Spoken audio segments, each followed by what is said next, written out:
हम अपना chapter 12 reproduction in plants ये पढ़ेंगे। हमने इसमें ये जाना कि रिप्रोडक्शन क्या होता है, उसके बाद हमने यहाँ तक पढ़ लिया था। अब हम डिटेल में क्या पढ़ने वाले थे, asexual reproduction in plants, the production of new plants from a single parent without the involvement of gametes is called asexual reproduction. यानी कि नए प्लांट का आना सिंगल पेरेंट के थ्रू, मतलब सिर्फ मम्मी या पापा के थ्रू नए प्लांट का आ जाना, सिर्फ एक पेरेंट के through, without the involvement of gametes, और इसमें गैमेट्स भी इन्वॉल्व नहीं होते हैं, इज कॉल्ड असेक्सुअल रिप्रोडक्शन। इसलिए इसे क्या बोलते हैं, asexual reproduction. Since fusion of gametes is not involved, no seeds are formed in asexual reproduction. तो देखो फ्यूज़न नहीं होता गैमेट्स का और ना ही इसमें बीज बनते हैं असेक्सुअल रिप्रोडक्शन में। Thus in asexual reproduction new plants are obtained from a single parent without the formation of seeds। बिना बीज के फॉर्मेशन के नया प्लांट बन जाता है इसमें asexual reproduction में। The plants produced through asexual reproduction are identical to the parent plant। और जो asexual reproduction के थ्रू जो प्लांट बनता है वो बिल्कुल अपने पेरेंट प्लांट की तरह होता है, यानी जिससे वो प्रोड्यूस हुआ है उसी प्लांट की तरह सेम टू सेम होता है, उसमें कोई वेरिएशन कोई डिफरेंस नहीं आता। सेकेंड है sexual reproduction in plants, the production of new plants from the existing parents by the fusion of their gametes is called sexual reproduction.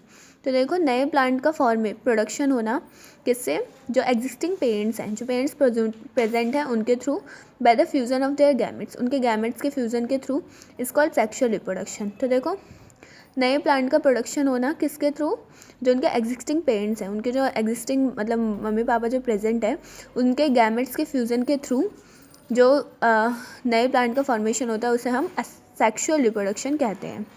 Sexual reproduction in plants involves the fusion of a male gamete with a female gamete that leads to the formation of seed. तो देखो sexual reproduction में क्या होता है, जो plants होते हैं उनका फ्यूज़न होता है मेल गैमेट का किससे, फीमेल गैमेट से, ठीक है, और इससे क्या बनता है, एक बीज बनता है। These seeds germinate to form plants. फिर जब हम सीड को मिट्टी में डाल देते हैं तो इससे क्या होता है, नया प्लांट ग्रो करने लग जाता है। Thus in sexual reproduction new plants are obtained from existing plants through seeds. Sexual reproduction में क्या होता है, गैमेट्स का फ्यूज़न होता है जिसकी वजह से बीज बनता है और उसके थ्रू ही नया प्लांट आता है। Most of the flowering plants reproduce sexually.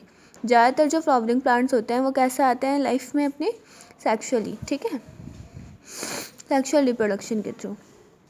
Next topic देखिए, असेक्सुअल रिप्रोडक्शन इन प्लांट्स।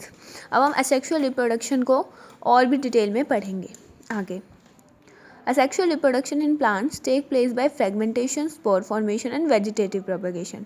हम आगे पढ़ेंगे असेक्सुअल रिप्रोडक्शन जो प्लांट्स में होता है वो किन किन मेथड से टेक प्लेस होता है, मतलब कौन कौन से तरीके हैं। पहला है फ्रेगमेंटेशन, दूसरा है स्पोर फॉर्मेशन और तीसरा वेजिटेटिव प्रोपगेशन। इसको हम डिटेल में पढ़ेंगे नेक्स्ट क्लास में। Thank you all of you for listening me.